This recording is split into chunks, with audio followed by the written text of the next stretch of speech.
Hello. അപ്പോഴേ അപ്പം, ഇടിയപ്പം, പത്തിരി, പൊറോട്ട, ചപ്പാത്തി, ഇനിയിപ്പോൾ ചോറിനായാലും കഴിക്കാൻ പറ്റിയൊരു simple recipe mushroom masala. Mushroom കയ്യിലിരിപ്പുണ്ടെങ്കിൽ ഒരു 15 മിനിറ്റിൻ്റെ ഉള്ളിൽ പെട്ടെന്ന് ഉണ്ടാക്കിയെടുക്കാൻ പറ്റുന്നൊരു കറി. അപ്പോൾ ഉണ്ടാക്കാം. എനിക്ക് തോന്നുന്നത് എന്നെപ്പോലെ തന്നെ ഒരുവിധ ആൾക്കാർ ഈ മഷ്റൂം മേടിക്കാതിരിക്കുന്നത് ഇതെങ്ങനെ ക്ലീൻ ചെയ്യണമെന്നും ഉണ്ടാക്കണമെന്നും അറിയാൻ പാടില്ലാത്തതുകൊണ്ടായിരിക്കും കേട്ടോ. ഇനിയിപ്പോൾ അങ്ങനെ വേണ്ട. മഷ്റൂമിൻ്റെ താഴേന്ന് ഇങ്ങനെ മുകളിലേക്ക് വലിച്ചു കഴിഞ്ഞാൽ അത് ഈസി ആയിട്ട് പീലായിട്ട് വരും. അങ്ങനെ നമുക്ക് ആ മോൾ ഭാഗം ക്ലീൻ ചെയ്ത് കളയാം കേട്ടോ. അതിനുശേഷം അതിൻ്റെ സ്റ്റെമ്മ് ഒന്ന് നല്ലോണം ഒരു കത്തി കൊണ്ടൊന്ന് സ്ക്രേപ്പ് ഓഫ് ചെയ്തിട്ട് അതിൻ്റെ ടിപ്പൊന്ന് കട്ട് ചെയ്ത് കളഞ്ഞാൽ ക്ലീനായി. പിന്നെ ഇപ്പോൾ ചിലർ മഷ്റൂം നനക്കാൻ പാടില്ല എന്നൊക്കെ പറയുന്നുണ്ട്. പക്ഷെ നമ്മൾ മലയാളികളോടൊന്നും പറഞ്ഞ് കേൾക്കൂല മോനെ. എല്ലാം പീൽ ചെയ്തെടുത്തതിന് ശേഷം നന്നായിട്ട് കഴുകിയെടുക്കാം. അതിന് ശേഷം നമുക്ക് എങ്ങനെ വേണമെങ്കിലും കട്ട് ചെയ്യാം. ഞാൻ ഇച്ചിരി ഫാൻസി ആയിട്ട് ഇങ്ങനെ ഒരു ഷേപ്പിൽ കട്ട് ചെയ്തെന്നുള്ളൂ.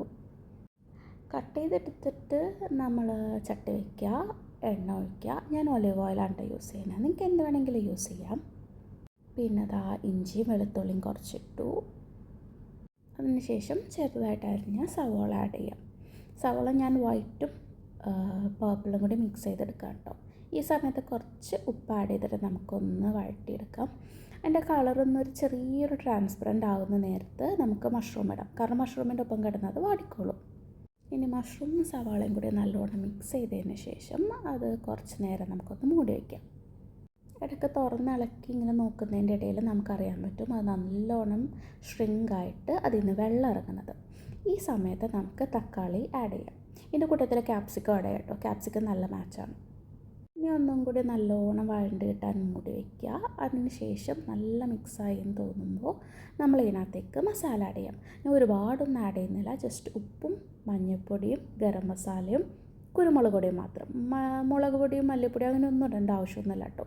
സിമ്പിളായിട്ട് വെച്ച് കഴിഞ്ഞാൽ നല്ല ടേസ്റ്റായിട്ട് തന്നെ നമുക്ക് ഈ മഷ്റൂമിൻ്റെ ടേസ്റ്റ് കിട്ടും. നമുക്ക് വേണമെങ്കിൽ ഇങ്ങനെ തന്നെ ഒരു തോരനായിട്ട് യൂസ് ചെയ്യാം. ഇല്ലാന്നുണ്ടെങ്കിൽ ഇതിനകത്തേക്ക് തേങ്ങാപ്പാൽ ഒഴിച്ചിട്ട് കറിയായിട്ട് എടുക്കാം. നിങ്ങൾക്ക് വേണമെങ്കിൽ ഇതിനകത്തേക്ക് ഫ്രഷ് ക്രീമോ അല്ലാന്നുണ്ടെങ്കിൽ കോൺഫ്ലോർ മിക്സ് ചെയ്ത് ഒഴിക്കാം.